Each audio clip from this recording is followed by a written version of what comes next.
Isang maulan po na umaga sa ating lahat, dito sa Mindanao. Maulan po, at nandito tayo ngayon sa Manukan. Magandang umaga po sa ating mga kamanok dyan. Ito ay backyard chicken ko dito sa aming farm. At gusto ko lang i-share, bahagi kung ano na ba ang meron at kung ano na ba ang progress dito sa ating manukan. So actually, bumalik ako sa pagmamanok. Nawala ito dahil nagkaroon ng pandemya ng manok dito. So, nagkakasakit yung mga manok. At sa mga kapitbahay, namamatay din yung mga manok.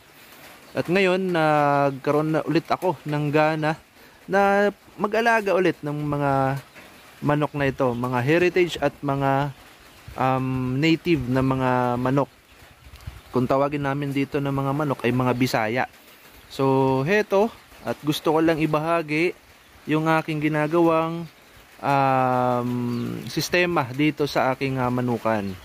So, ginawa ko itong part na to. Ito yung dati pa ring housing.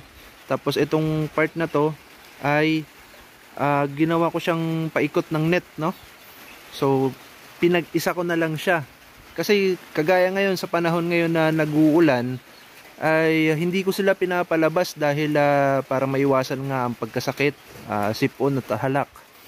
So kaya heto ang ginagawa ko, actually kakatapos lang nito, net tapos yero. Ayan, yan lang naman yung typical na ginagawa sa mga chicken house. So pasok tayo dito, Gusto ko lang ipakita sa inyo kung ano ba ang mga heritage ko dito, ng mga chicken o mga breeders. Ayan. So, eto, meron tayong mga Rhode Island Reds. Tapos may nahiram akong Shamu galing kay Gio. Ayan, so medyo bata-bata pa yan. Ayan, ang daming itlog ngayon, yung umaga. Tapos may Black Astrolorp din. Barred Plymouth Rock. Tapos breeder din or rooster na Rhode Island Red. Tapos Black Astrolorp din na rooster. Tapos yan, Bard. Tapos ito hybrid na Rhode Island at saka Bard. Tapos ito native at saka Bard, crossbreed yan. Tapos meron din tayo ditong Basilan. Ayan, crossbreed din sa native. So tumitimbang yan ng 3 kilos. Tapos yung iba, mga breeders natin, ayan, may native din. Ayan. So ganito lang muna sila kapag umuulan dito. Hindi ko sila pinapalabas. Kaya naka-unli feed yan. So ang pinapakain ko sa kanila ay feeds mix ng crack corn. Dahil ang crack corn naman dito sa amin ay available. Kaya parang nakakalibre na rin ako dahil nagtatanim ako ng mais. Mas mabilis nilang nauubos yung feeds, Yan. Kaya iniiwan nila yung crack corn.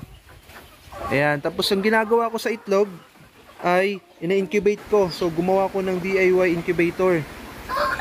Tapos hindi kasi sila naglilimlim, Itlog lang sila ng itlog, kaya ginagawa ko, ini-incubate ko na lang sila.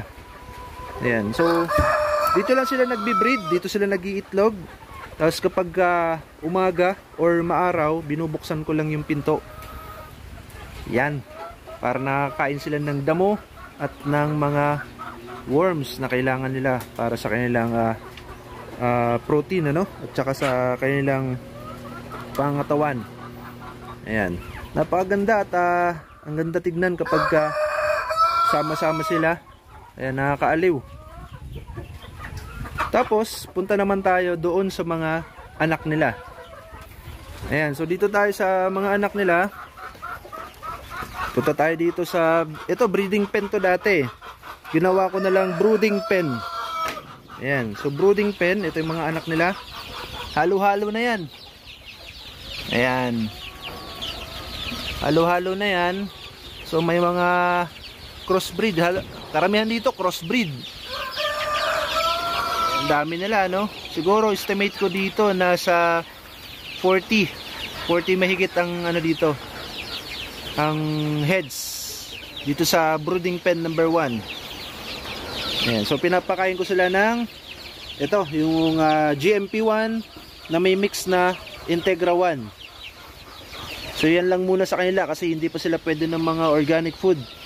Tapos pagka dating ng 3 weeks tsaka 4 weeks, 3 to 4 weeks, hinahaluan ko na paunti-unti ng corn grits. Yan, corn grits, yung may liit na crack corn. Tapos punta naman tayo dito sa brooding pen number 3. Ayan, so ito yung mga grower. Actually, grower pen na to, no? Ayan, ito yung mga 2 months old na. Magto 2 months ngayong malapit na, no? February 1. So magto 2 months na tong mga to. Nasa around 30 plus heads lang nandito. Ayan. Ito, ang ganda ng kulay nito. So sa pagkain nila, ganun din. Ayan. Tapos may kusot, tsaka rice hull. Yan yung pinagsama ko para hindi mangamoy at hindi rin masyadong malamig para sa kanila, no? Dahil nag-uulan ngayon, nakakatulong yung rice hull para mapainit yung kailang mga katawan. Ayan, hindi ko na iniilawan kasi kumpleto naman na yung mga balahibo nila. Ayan, kumpleto na yung balahibo, kaya di na kailangan ilawan. So pag nag-edad ng 2 months old or almost 2 months, ayan, katabi lang nito yung brooder, ayan, oh. Doon yung mga kabila, sa kabila.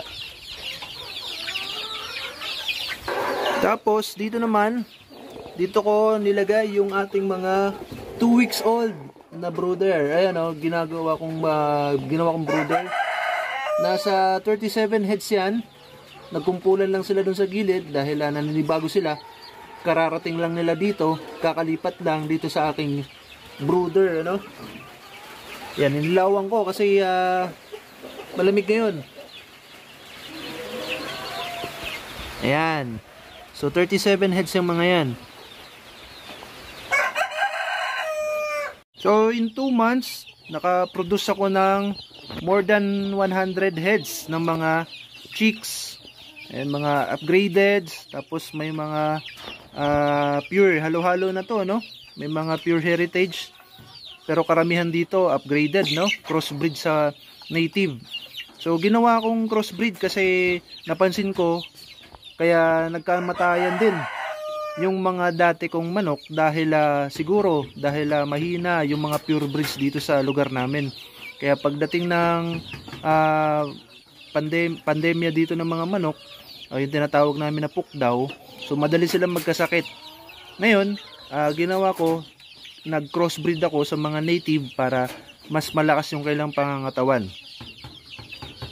Kaya simula December hanggang ngayon January, so in just 2 months, more than 100 na yung aking na-produce na mga upgraded native chicken.